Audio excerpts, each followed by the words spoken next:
Olá, meu querido, olá, minha querida, ouvintes aqui do Bienal do Livro. Meu nome é Caleb Guerra e esse é o episódio de número 74, com um nome em chinês bastante peculiar, chamado Wu Wo. Bom, seja muito bem-vindo, seja muito bem-vinda a essa salada de frutas que teremos aqui hoje. Eu sei que muitos de vocês que já vieram, aliás, que já tiveram algum contato com cultura chinesa no geral, ou seja porque você gosta de filosofia, ou de Kung Fu, ou de doramas, né, chineses. Eu sei até que tem uma parte de vocês que chegou a ter esse contato com cultura chinesa a partir aqui do Bienal do Livro, né? Bom, mas seja lá de onde você estiver vindo, talvez você que já tenha tido algum tipo de contato com esse mundo já tenha escutado sobre uma ideia taoísta chamada de Wu Wei, a ideia da não ação, certo? Quem pratica Tai Chi ou faz Kung Fu, ou os entusiastas mesmo, né, do taoísmo no geral, já ouviram falar do tal do Wu Wei. Wu Wei sendo um estilo de vida, além de primordialmente ter sido uma forma de fazer política, né, falada, advogada por pensadores taoístas antigos, mas essa ideia de viver uma vida permitindo que a naturalidade das coisas aconteça, ou de que as coisas aconteçam de forma natural. A permissão de que as coisas que passem, e a permissão de que as coisas que vêm ou voltem, né? E de que essa naturalidade não seja interrompida pelo excesso de tentativas humanas de se impor aquilo que é natural. Então, Wu significa não ou sem, Wei, ação. A não ação. Wu Wei. Bom, mês passado eu senti que tudo me levava a falar sobre o Wu Wei aqui no podcast. Até porque é algo que já me pediram muito. E também porque foi um tema de meditação pessoal que eu tive nesses últimos meses. Até culminar, inclusive, lembrando aqui agora, em uma participante lá no grupo do Clube do Bienal no WhatsApp, mandando um poema que ela escreveu, intitulado Wu Wei. Astros alinhados, pensei, bora lá. Wu Wei será o nome do próximo episódio do Bienal do Livro. Então comecei a pesquisar mais sobre o assunto e foi aí que um problema surgiu. Eu estava pensando em todas as formas de falar sobre a ideia da não ação, a ideia do Wu Wei. O abraçar da naturalidade das coisas numa vida que, citando alguns nomes de episódios aqui do próprio Bienal do Livro, numa vida que eu não escolhi, numa vida que está fora de controle, numa vida que será esquecida, etc, etc. E fui pensando em como falar do desgaste da ação, do querer excessivo, do fazer excessivamente, do desejo infindável, que todas essas coisas me trouxeram para, pasmem vocês, eu mesmo, me trouxeram para mim.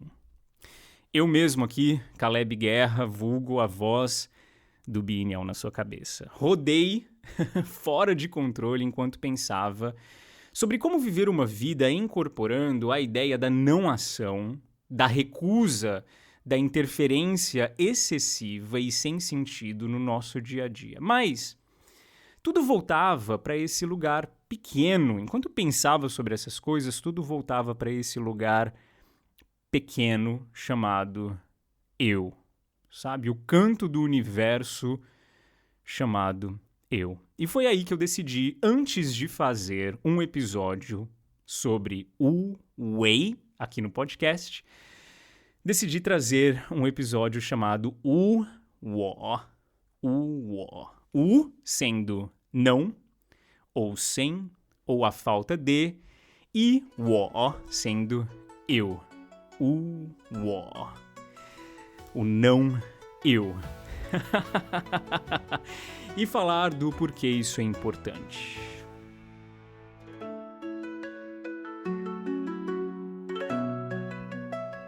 Taylor Swift, sim, meu querido, minha querida, ouvinte do Bienal do Livro.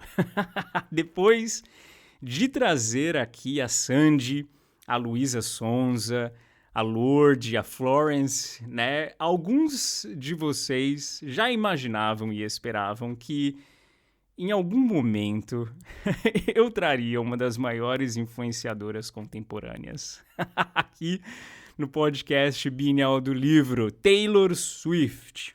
Taylor Swift, no single dela chamado Anti-Hero, do álbum Midnights, que ganhou o álbum do ano em 2023, ela diz o seguinte, ela canta dizendo It's me. Hi, I'm the problem. It's me. Sou eu. Olá, eu sou o problema. Sou eu. Na hora do chazinho da tarde, todo mundo concorda que o problema sou eu. Eu encaro o sol de olhos nus, mas eu não consigo olhar nunca direto para o espelho. Ah, como é exaustivo estar sempre torcendo para a vitória do anti-hero, do anti-herói. Taylor Swift, vocês vejam só. É essa a sensação entre eu e a prática da não ação do Whey que eu tive. A sensação de que entre eu e a prática do Whey existe um eu no caminho. E para chegar à prática do Whey, eu preciso fazer alguma coisa a respeito desse eu no caminho. Bom, como eu sempre trago aqui para vocês, o Zhuangzi, né, que é esse filósofo taoísta que todo mundo aqui gosta, né, porque ele é muito gostável. Eu vou trazer hoje alguém diferente com uma abordagem diferente. Um cara novo aqui no podcast que nunca apareceu, chamado One Way. One Way, e eu sei que tem muito conceito hoje aqui que começa com W e tem só 2 sílabas. Inclusive o nome dele é One Way. Espero que não esteja ficando muito confuso, mas eu vou deixar aí na descrição do episódio para vocês verem esses nomes todos depois. One Way, um escritor famosíssimo antigo, escreveu um livro de teoria literária chamado Zhanjianzihua, onde ele compila alguns poemas antigos. E nesse livro ele tem uma abertura onde ele escreve com uma certa pegada de crítica literária. Ele descreve sobre o processo de escrever literatura e o processo de escrever poemas de uma perspectiva filosoficamente taoísta. Então a gente vai partir de uma aula que ele deu sobre como escrever poesia para entender o conceito do não eu, ou o estado do sem eu.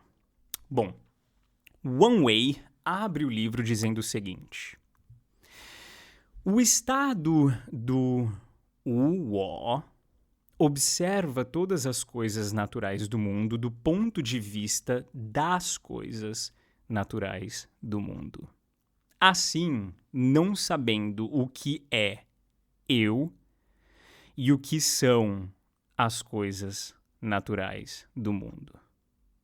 Assim, não sabendo qual é a diferença entre eu e as coisas naturais do mundo. Segundo ele, enxergar as coisas do mundo, alguma coisa, qualquer coisa ou todas as coisas, significa conseguir enxergar essas coisas a partir de um ponto de vista fora do eu.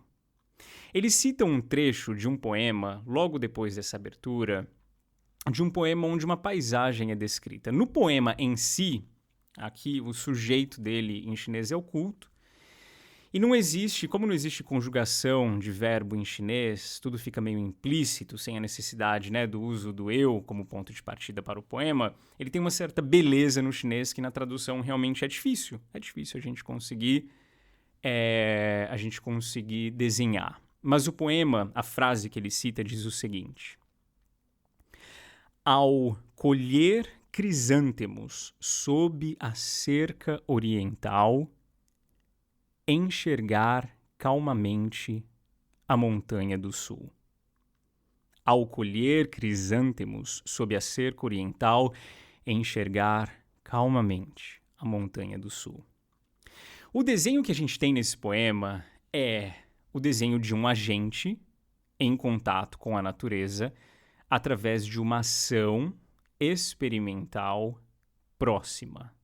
E então, a possibilidade de enxergar mais além, experimentando tanto o que está perto quanto o que está além.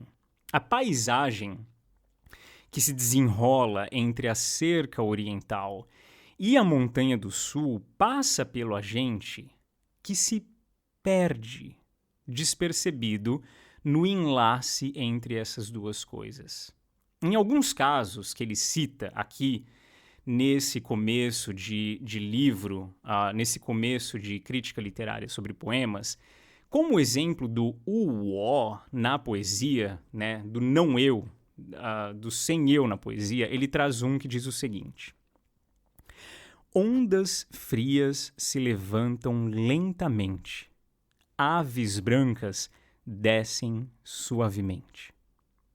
Na teoria literária de Wang Wei, o eu na poesia se perde, se tornando insignificante, sem desejos, sem pensamentos, sem o impulso de transpor o que é descrito através da força de vontade dele, subjugando o mundo baixo o seu próprio desejo.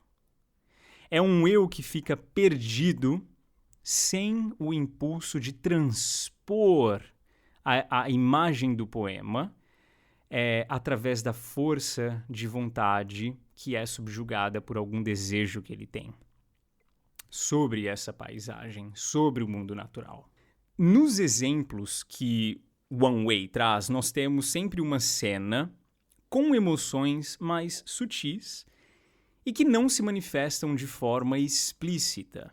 Ou seja, o wo, como estilo de escrita poética, refere-se a um estilo de representação em que o escritor descreve a paisagem de maneira objetiva e calma, criando uma atmosfera e um estado específicos com emoções, mas com emoções que permanecem de forma implícita e profunda.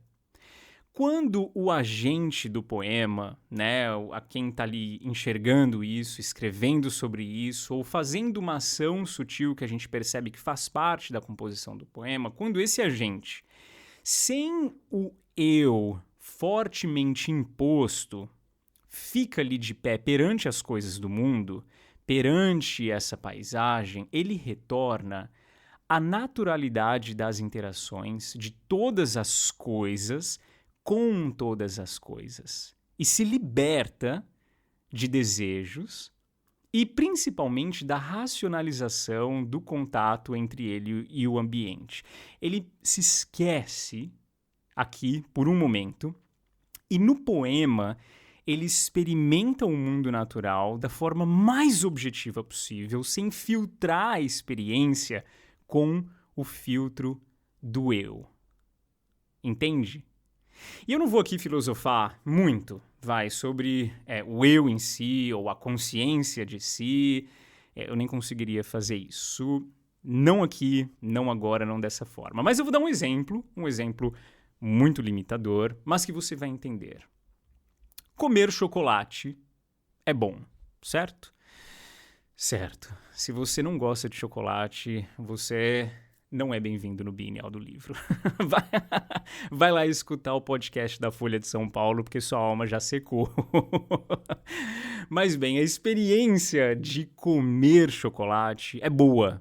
A experiência de comer chocolate é boa. Agora imagine você comer chocolate com um dente ruim, um dente quebrado, cariado, dolorido, sabe? Um dente sofredor. Comer um doce nessas circunstâncias vai ser uma experiência filtrada completamente pela dor que cada mordida traz.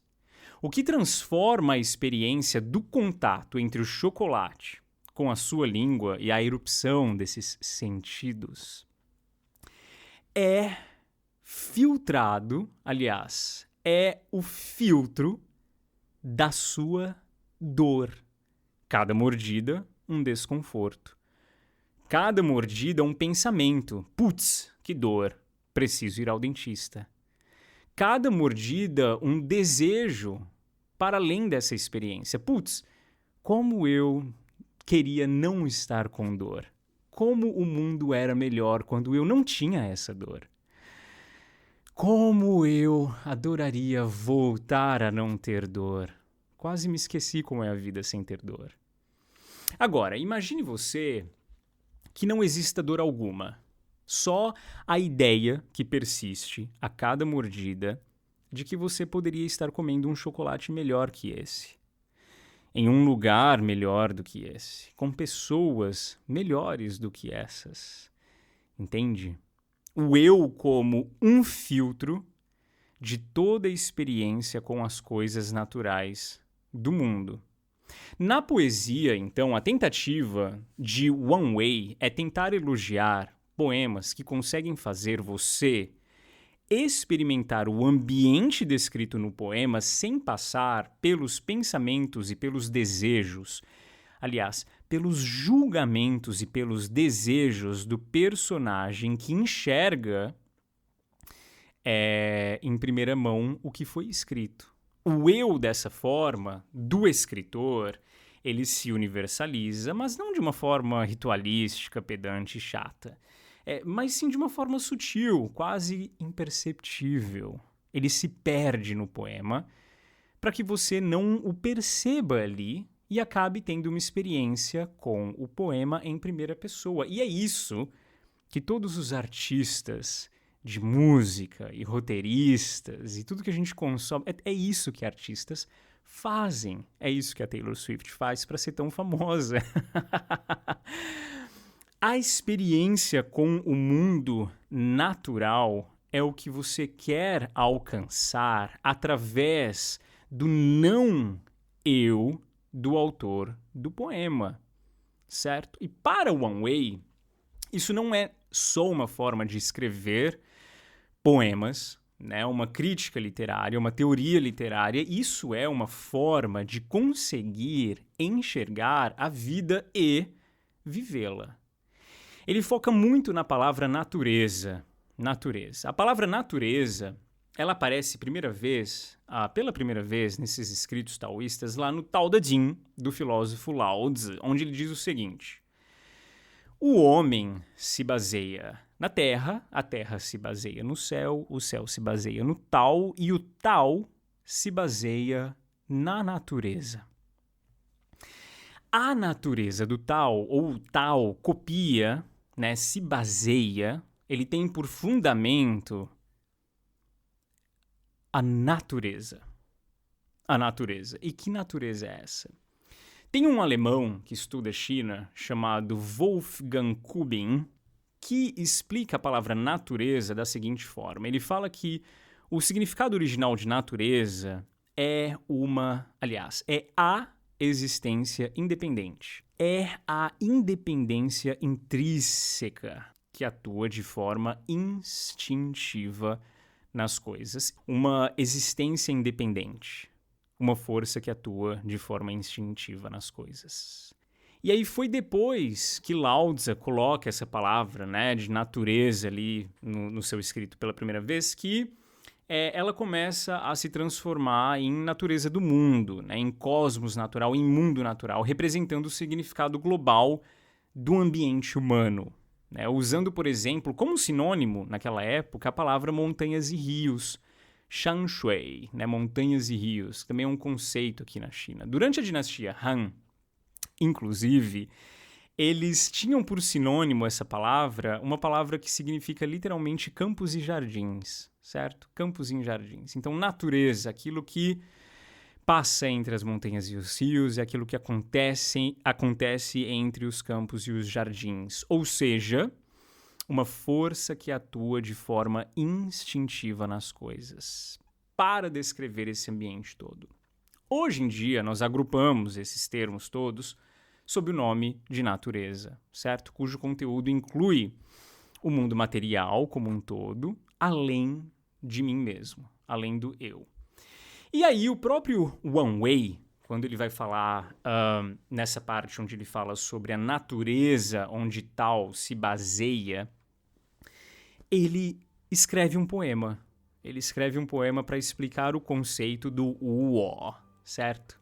E o poema é extraordinário. Esse poema é muito bom e ele diz o seguinte: no fim da árvore, flores de hibisco. No meio da montanha, brotam como cálices vermelhos. Na porta do riacho, silêncio e solidão.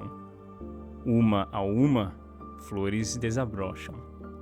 Uma a uma, flores caem. No fim da árvore, flores de hibisco. No meio da montanha, brotam como cálices vermelhos. Na porta do riacho, silêncio e solidão. Uma a uma, flores desabrocham. Uma a uma, flores caem. No chinês, silêncio e solidão aqui deixa bem claro que é um silêncio e uma solidão sem pessoas ao redor dessas flores. A experiência do poema, então, ou o poema como experiência, tira a necessidade completa de que alguém esteja ali desejando alguma coisa, ou ponderando algo sobre essas tais flores, achando sobre elas o que poderia ser, o que não deveria ser, etc, etc. Flores lindas, no fim da árvore, no meio da montanha, na porta do riacho, desabrocham e caem, uma a uma. E você? E você? Dane-se você. Dane-se você. Para ter uma experiência sensorial com emoções e sentidos, não é necessário que o eu esteja ali no pé daquela árvore fazendo o julgamento imediato dessa experiência. Por quê? Para a beleza da experiência de uma flor, no fim de uma árvore, no meio de uma montanha, na porta do riacho, que desabrocha e cai, o julgamento que você pensa sobre isso é irrelevante. Hu Yinlin, um outro poeta da dinastia Ming, comenta sobre esse poema falando o seguinte: ao ler, quando a gente lê esse poema, quando você lê esse poema, você esquece tanto de si quanto do mundo, e todas as preocupações silenciam. Bom, para você que achou que citar Taylor Swift uma vez nesse episódio já era demais, aqui vem uma outra para você. Em uma de suas músicas, chamada The Lakes, ela diz o seguinte: uma rosa vermelha brotou do chão congelado, sem ninguém por perto, para tuitá-la. Uma rosa vermelha brotou do chão congelado, sem ninguém por perto para tirar uma foto e compartilhar. Sem ninguém por perto. Para fazer desse feito extraordinário um produto de desejos ou um produto de julgamentos. Esquecer-se de si mesmo e do mundo. E por que isso? Por que isso? Por que poetas taoístas antigos desenvolveram tantas teorias literárias sobre isso? E por que é que a Taylor Swift traz essa imagem numa música dela? É praticamente um plágio, se me perguntassem.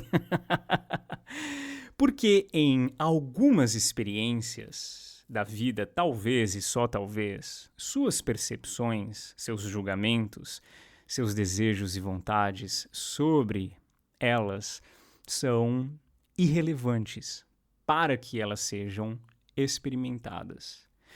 Para algumas experiências da vida, talvez, e só talvez, o eu que julga, que sonha e que deseja age como o agente de estrago dessas experiências. Conseguir enxergar, e não só enxergar, experimentar a beleza de uma flor que cresce do chão congelado sem que você filtre a experiência com alguma dor ou desejo, torna essa experiência mais real. E você sabe, tanto quanto eu, que muitas vezes a nossa leitura da realidade das nossas experiências no mundo natural é deturpada pelo nosso racionalizar brutal delas. Pelos nossos sentimentos de dor, pela nossa dor de dente, pelas nossas vontades.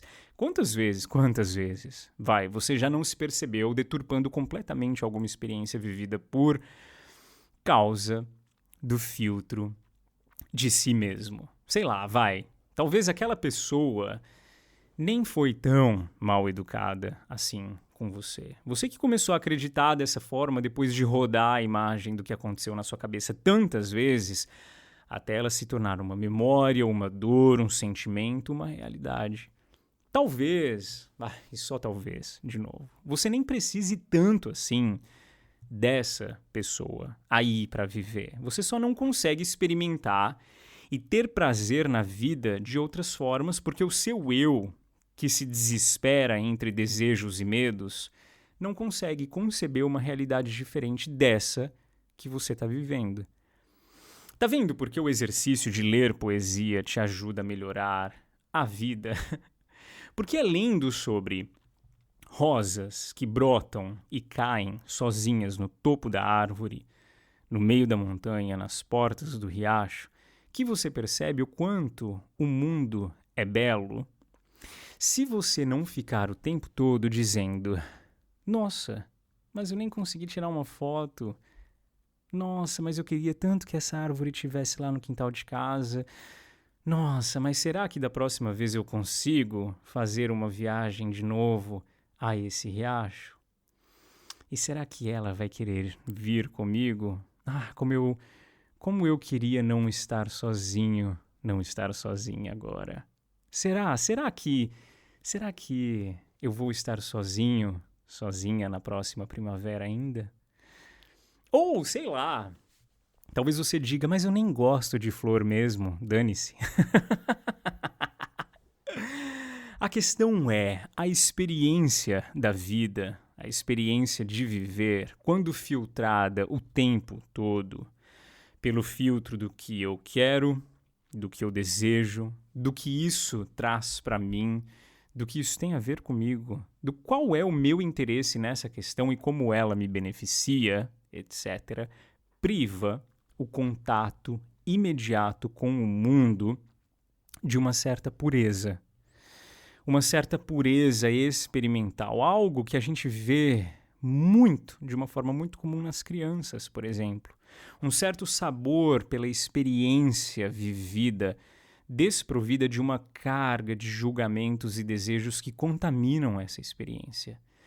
E o extremo disso, aliás, o extremo da falta disso, dessa pureza experimental, é viver uma vida em estado de ansiedade generalizada, onde tudo, absolutamente tudo, tem a ver comigo o tempo todo e nada não passa sem que eu seja influenciado, atingido, torcido e que seja requerido de mim uma resposta, uma observação, um julgamento, uma reação.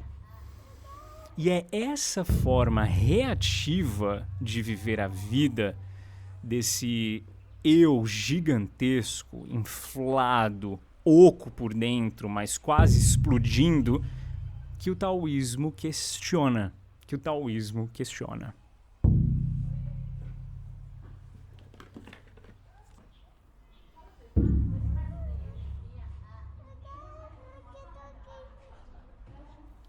Alguns cientistas se reuniram no outono do ano passado para discutir sobre o conceito de inteligência. William Eggington, da Universidade de Johns Hopkins, e Kairi Gleiser, do AEDP Institute, foram os organizadores de um congresso que aconteceu lá em Toscana, na Itália. Imaginem vocês ser convidado para um congresso em Toscana, na Itália, que reuniu biólogos e cientistas do mundo todo para discutir o paradigma da inteligência. E no fim desse grande encontro, um artigo foi escrito, um artigo que eu li, propondo uma nova definição de inteligência, expandindo além da visão tradicional de que inteligência significa resolver problemas, ou inteligência como resolução de problemas. A ideia de que a inteligência não se resume, segundo eles, então, a partir desse congresso e desse artigo, a pensar rápido ou resolver problemas, mas sim a capacidade de um sistema, seja uma pessoa, planta, animal ou até de um planeta, de se conectar, adaptar e prosperar em seu ambiente. Eles escrevem sobre inteligência de organismos como bactérias e plantas, sugerindo que inteligência é relacional, distribuída e contextual, medida pela habilidade de sustentar e melhorar a vida, não apenas pela eficácia. A inteligência, então, segundo esses cientistas, se manifesta em como os seres vivos se adaptam ao seu ambiente e cooperam entre si para garantir sua sobrevivência e bem-estar. A questão principal é: a inteligência envolve principalmente a capacidade de conectar-se e adaptar-se. Então, a sociedade humana, de uma certa forma, não está agindo de maneira inteligente ao priorizar, por exemplo, o sucesso individual sobre o bem-estar coletivo. Nem sempre a raça humana age como sendo os seres mais inteligentes do planeta, né? Se é que somos, né? Mas essa separação entre os seres humanos e a natureza, com a destruição desenfreada dos recursos naturais e a crença de que nós podemos controlar a natureza e subjugá-la com a tecnologia, é vista, de acordo com esses cientistas, como uma ilusão autodestrutiva. O artigo sugere, no final, que se a inteligência é realmente sobre conexão e adaptação, então o futuro dependerá da nossa capacidade de mudar essa visão estreita e compreender a inteligência como um fenômeno profundamente enraizado na relação com o ambiente e com todos os seres vivos. Trazendo agora esse artigo para cá, claro que parte do que os cientistas consideram como inteligência é a capacidade de resolver problemas. Mas a vida não é só sobre resolver problemas. Difícil de acreditar quando você tem trabalho, contas, família, dívidas, certo? Sonhos, promessas e tudo isso para encaixar na equação do quanto tempo você tem e o que de você consegue trocar por dinheiro, não é mesmo? Mas a vida não é só isso. Para o Wang Wei, o nosso querido escritor, pensador e poeta de hoje, são duas formas diferentes de encarar a vida. São duas formas diferentes de encarar a vida que eu acredito serem duas formas de abordar o conceito de inteligência, certo? E segundo ele, ou de encarar a vida ou de escrever poesia, tá? Aqui usados como sinônimos, certo? Bom, uma é o que ele descreve como um paradigma, o paradigma do você vê e reflete sobre,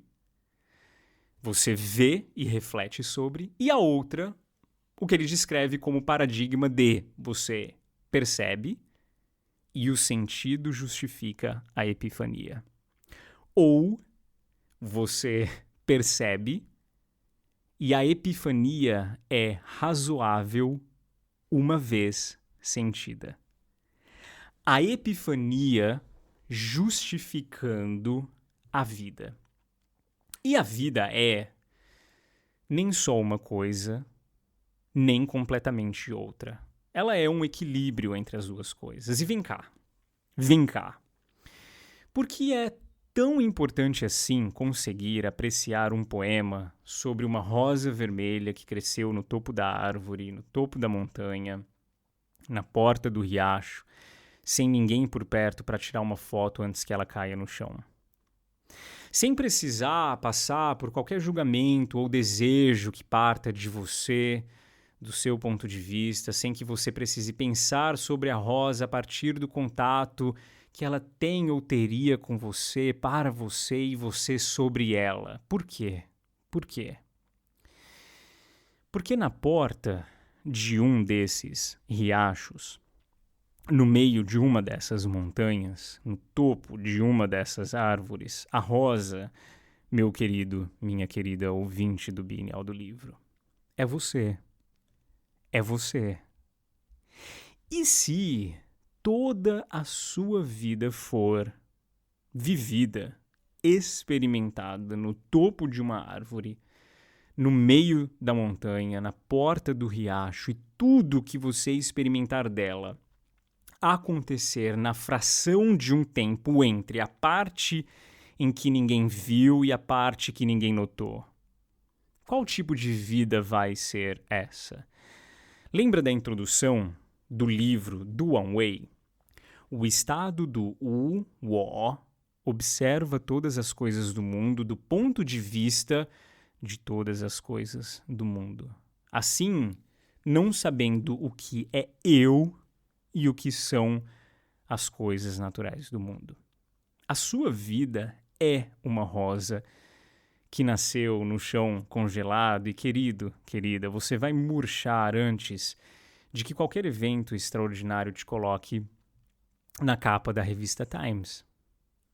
A questão é, o quão impossibilitado ou impossibilitada você está nesse momento de enxergar a beleza da sua vida, aliás, dessa rosa, em conexão com todo o ambiente, sem estragar esse momento da vida dessa rosa com desejos, vontades, julgamentos, correções, imposições, insatisfações, etc, etc, etc. Qual é o ângulo certo para a vida dessa rosa ser notada, apreciada e usufruída? E é aqui, exatamente por isso, que a prática do esquecer-se de si para experimentar o mundo ao redor da rosa retorna para você te recalibrando nas interações do mundo. Porque é no exercício de se perder na apreciação de algo ou alguém, um exercício que acontece naturalmente, que você aprende a tratar as naturalidades das relações do mundo natural com uma coisa chamada a calma do desapego. A calma do desapego. Voltando lá naquela citação do Lao Tzu, quando ele diz que o Tao se baseia na natureza, lembra daquilo? E a natureza como a naturalidade, uma regra implícita de como as relações naturais funcionam. Os taoístas, eles têm essa ideia de que a natureza do Tao, essa natureza que ele se baseia, que ele copia, a fonte do universo, é tranquilidade, é calmaria. Logo, a essência do ser humano também é. Mas a vida nossa, como ela se impõe, né? E a gente nem tem tanta escolha assim, né? A vida coloca a gente em movimentos, sempre em movimento. Sempre querendo algo, desejando algo, buscando algo. E para isso a gente reflete, a gente julga, quebra a cabeça, se estressa, fica com ansiedade, fica com medo. E aí a gente entra nesse modo reativo de viver a vida, onde tudo é reação. Onde tudo depende sobre...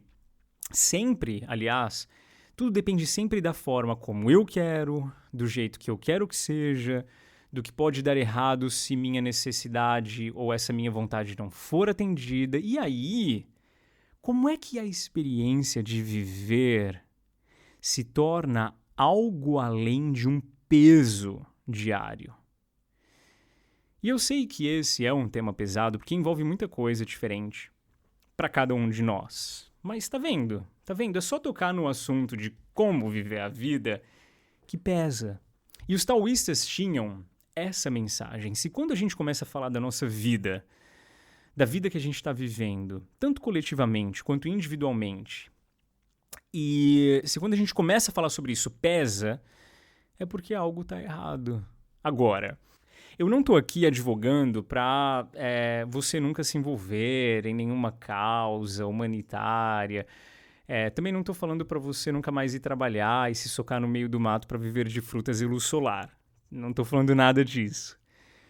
Eu estou falando aqui que dentro de tudo isso, da vida que move, que se movimenta, que nos carrega, que demanda desejos e julgamentos nossos, todos os dias, o tempo todo, sobre todas as coisas, dentro de tudo isso, saber esquecer-se de si mesmo, de si mesma, nem que seja por um momento ou outro, vai te alicerçar no essencial da vida, no natural da vida, que é o alicerce onde o próprio Tao se baseia.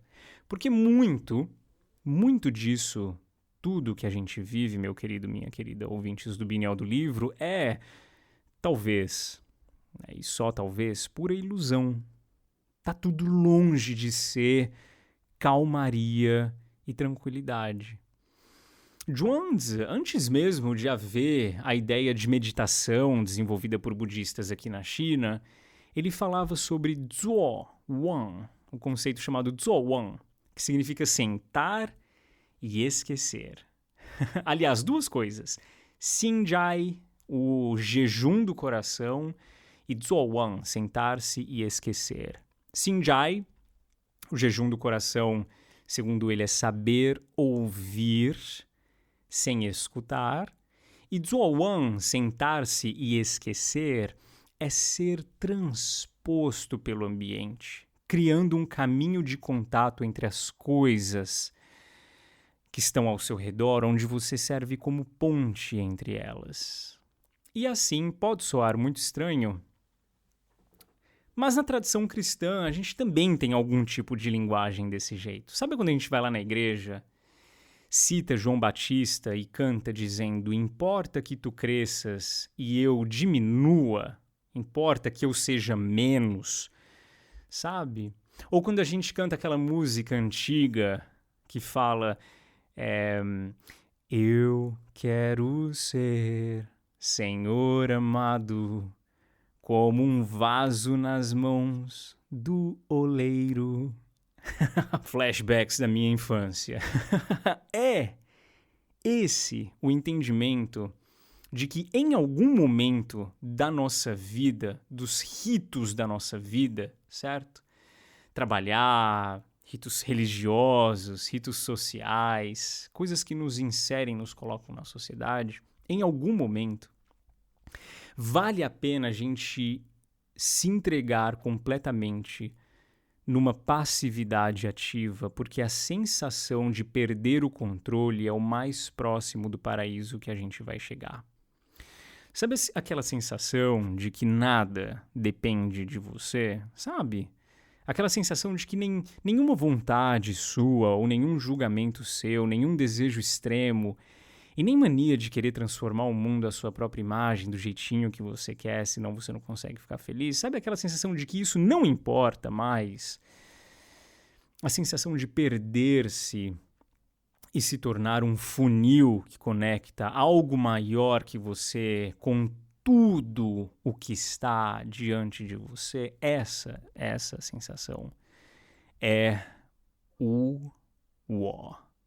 Eu estou advogando aqui por um espaço na sua vida onde você se entrega para a pura experiência de estar vivo. Se entregar para a pura experiência de estar vivo. Essa frase pode ser usada tanto pela Nike, numa nova campanha de marketing de uma nova seleção de tênis de corrida, ou até de algum motel de beira de estrada na saída de qualquer cidade, certo? Mas aqui, para eu e você, querido e querida ouvinte do Binhal do Livro, significa isso. Isso que você já entendeu e isso que eu já consegui inculcar na sua cabeça. Sabe? O caminho mais rápido de se encontrar na naturalidade do mundo é esquecendo de si mesmo, de si mesma. Se você tiver ocupada demais no negócio de resolver a sua vida e só enxergar o tempo e o espaço da vida como ferramentas de conserto de si mesmo, de si mesma, se você só enxergar a vida do dia a dia como servente da sua existência, do seu eu, sempre se perguntando como é que esse mundo vai me beneficiar, como é que eu vou crescer, como é que eu vou usar os recursos para o meu próprio bem, etc, etc. Você vai perder a outra grande parte da vida que só é encontrada quando você esquece de si, quando você esquece que está aqui. Nem que seja por um minuto.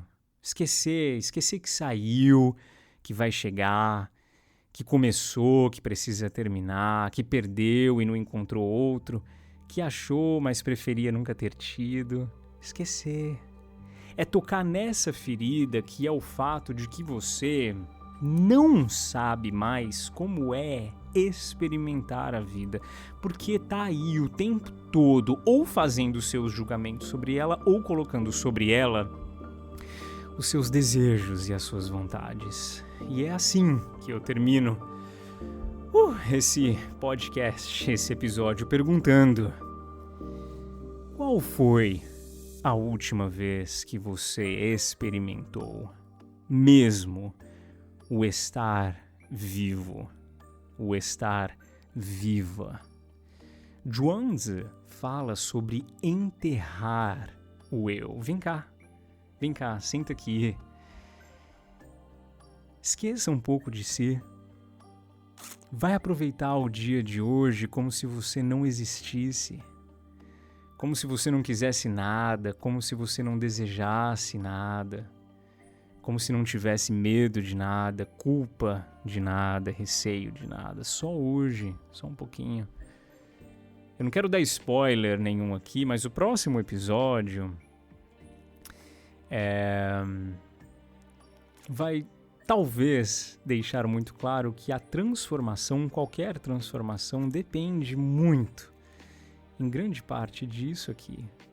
Você só vai se tornar um problema para si mesmo se não conseguir nunca, nem que seja por um único momento, esquecer-se de si. Para libertar-se da obsessão que você tem consigo mesmo, consigo mesma, querido, querida ouvinte do Binhal do Livro. Imagine a sua vida, a sua vida sem você. Você sem você. Qual é a experiência da sua vida hoje que, se você não estivesse dentro da sua cabeça o tempo todo, julgando ou desejando, você aproveitaria muito mais? Essa é uma pergunta que só você vai poder responder. Um grande abraço. A gente se vê na próxima.